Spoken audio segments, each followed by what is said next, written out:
Semana que acaba, semana que começa. A semana que terminou foi uma semana onde as atenções continuaram voltadas para o que se vai passando no Médio Oriente, para as expectativas dos cortes de taxa de juros, tanto por parte do Banco Central Europeu como por parte da Reserva Federal dos Estados Unidos, quando começou uma nova época de resultados empresariais, desta vez do terceiro trimestre deste ano, para os estímulos da China que tardam a vir com detalhes, mas os mercados estavam realmente mais atentos ao que se ia passar nos números de inflação dos Estados Unidos relativos ao mês de setembro.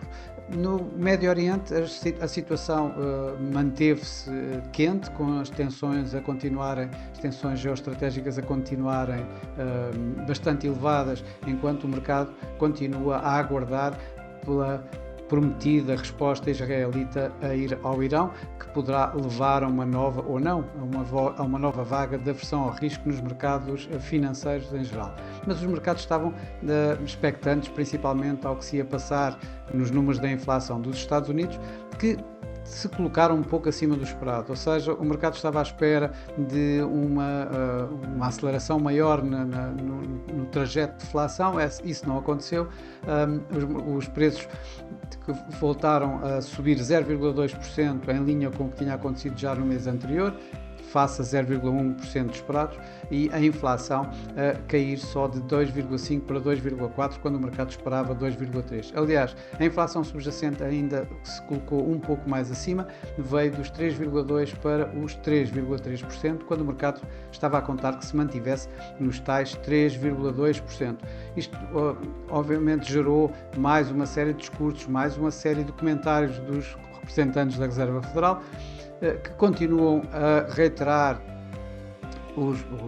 as projeções feitas na última reunião, ou seja, de 25 pontos em cada uma das próximas duas reuniões da Reserva Federal até ao final do ano. Os mercados também já estão de acordo com essas projeções e recuaram um pouco dos tais 50 pontos que estavam à espera já para a reunião de novembro. Por outro lado, no Banco Central Europeu foram muitos também os discursos, mais uma vez alguns de membros mais hawkish, da área mais hawkish do Banco Central Europeu, que já admitem a possibilidade, no mínimo, de ter uma discussão sobre um corte de taxa de juros já nesta semana dos tais 25 pontos por parte do Banco Central Europeu. Na China, os mercados voltaram do feriado da Golden Week e continuam à espera dos detalhes relativamente aos estímulos apresentados anteriormente em finais de setembro pelo Banco Central chinês e pelo governo chinês, relativamente a estímulos para o resto deste ano, para atingir os tais 5% de crescimento económico neste ano. Nos bancos centrais, o destaque foi para o Banco Central da Nova Zelândia, o Reserve Bank of New Zealand, que, tal como esperado, cortou a sua taxa de juros em 50 pontos base de 5,25 para 4,75.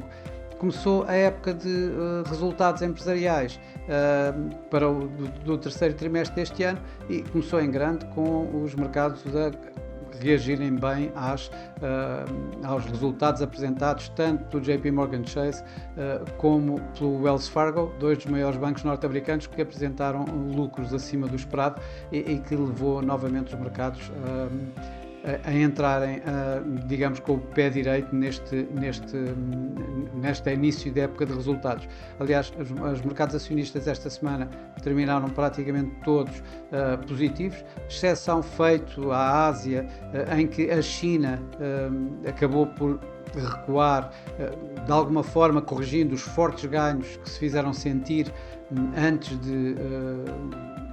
digamos, do feriado da Golden Week, e portanto voltaram em perdas. No entanto, todos os restantes mercados praticamente tiveram positivos, nomeadamente o Nikkei, que ganhou mais de 2% esta semana. Na Europa, o Eurostoxx ganhou cerca de 1%, e nos Estados Unidos vieram novamente em alta, a registrar novamente novos máximos históricos e a registrar fechos semanais, tanto o S&P 500 como o Dow Jones, novos máximos de sempre nos fechos desta semana. O S&P a ganhar esta semana de cerca de 1%, um pouco mais de 1%. Por cá, o PSI, digamos, teve uma performance superior à dos demais mercados na Europa, ganhando esta semana aqui à volta de 1,6%, isto impulsionado pelos ganhos do BCP, que esta semana ganhou cerca de 9%, enquanto do outro lado a Altri foi o que mais pesou no PSI, tendo perdido à volta de 1,5%, um pouco mais de 1,5%. No mercado cambial, foi uma semana relativamente de baixa volatilidade. O euro-dólar andou a negociar em torno de 1,0940, 1,0950, onde abriu e fechou praticamente. Tivemos um máximo a 1,10, um mínimo a 1,09, e realmente foi uma semana bastante mais calma, digamos, do que as últimas semanas que temos vindo a acompanhar. Também aconteceu o mesmo com as restantes divisas, nomeadamente o Iene, que continua a registrar algumas perdas, mas ainda assim, e tal como esta semana também o fez, e que andou aqui a negociar já muito perto e em torno de 149 ienes por dólar. Nos mercados emergentes, desta vez, a divisa que mais perdeu foi o real brasileiro, que perdeu esta semana cerca de 3%. Nos mercados das commodities houve alguma volatilidade, mas no final as coisas acabaram mais ou menos como tinham iniciado a semana. O ouro continua a negociar em torno dos máximos históricos, fez esta semana mais um ganho de 0,2%, no entanto não registrou nenhum máximo histórico, embora esteja encostado aos máximos históricos das últimas semanas. O petróleo também teve alguma volatilidade, isto muito vindo do Médio Oriente, obviamente. Esta semana ganhou o mercado petrolífero, os mercados ganharam cerca de 1%, aqui com o Brent a ganhar 1,1%. Na semana que começa, os mercados vão estar atentos, ou melhor, continuar atentos ao que se vai passando no Médio Oriente, aos resultados empresariais, à continuação da apresentação de resultados empresariais do terceiro trimestre deste ano, para muitos dados económicos que vão sair também durante esta semana, mas obviamente que no cenário principal irá estar a reunião do Banco Central Europeu, e é aí que estarão focadas todas as atenções durante esta semana. No Médio Oriente, o mercado continuará à espera da tal resposta de Israel ao Irão, que se vier, digamos, mais agressiva, do lado mais agressivo, poderá levar a alguma aversão ao risco aos mercados. Por outro lado, uma resposta idêntica à já feita anteriormente, quando do primeiro ataque forte do Irão a Israel, poderá, digamos, manter a situação ao atual nível, sem haver, digamos, uma possível escalada, um possível alargamento do conflito. Por outro lado, o mercado vai estar bem atento a uma série de dados económicos que vão sair.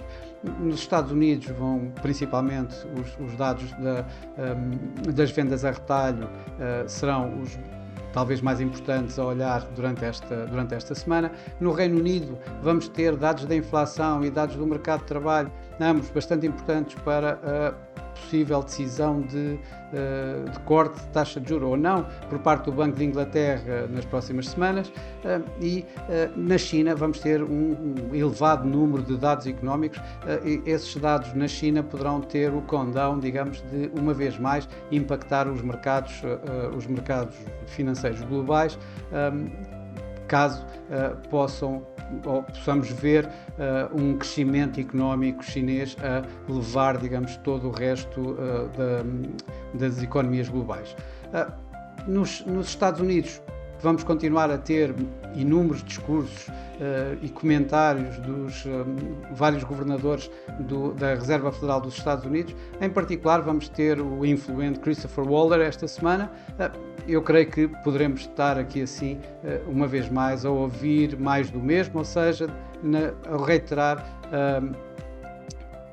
as projeções que a Reserva Federal já fez anteriormente na última reunião, na sua última reunião, em que cortou 50 pontos e que, digamos, apontam para mais a continuação de 25 pontos por cada uma das próximas duas reuniões até ao final do ano.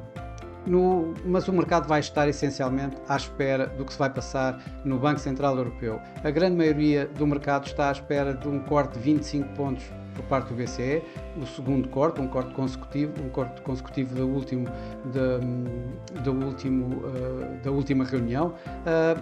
Reunião essa que terminou com Christine Lagarde a dizer que provavelmente esta reunião de outubro seria uma reunião em que seria a aguardar por dados até para e apontando de alguma forma um corte em dezembro, mas o mercado e os próprios governadores do Banco Central já durante estas últimas semanas apontaram a possibilidade aqui assim de um corte esta semana. É isso que o mercado vai estar à espera. Qualquer resultado que não seja este vai impactar de forma bastante mais violenta os próprios mercados e nesse aspecto é por aí que o mercado desconta que provavelmente o BCE vá mesmo cortar 25 pontos. De qualquer das formas, vamos estar particularmente atentos às palavras, mais uma vez, da Sra. Christine Lagarde no final da reunião, para tentar perceber se vamos ter novo corte de juros em dezembro, portanto 50 pontos até ao final deste ano ainda. Por fim, vamos ter mais resultados empresariais. Não só grandes bancos como Bank of America e Goldman Sachs, mas sim também outras empresas que normalmente conseguem impactar fortemente os mercados com resultados mais ou menos positivos, como é o caso, por exemplo, da Netflix. Bom, e por hoje é tudo. Desejo a todos uma boa semana, bons negócios e para a semana cá estarei com mais uma Semana que Acaba, Semana que Começa. Até lá!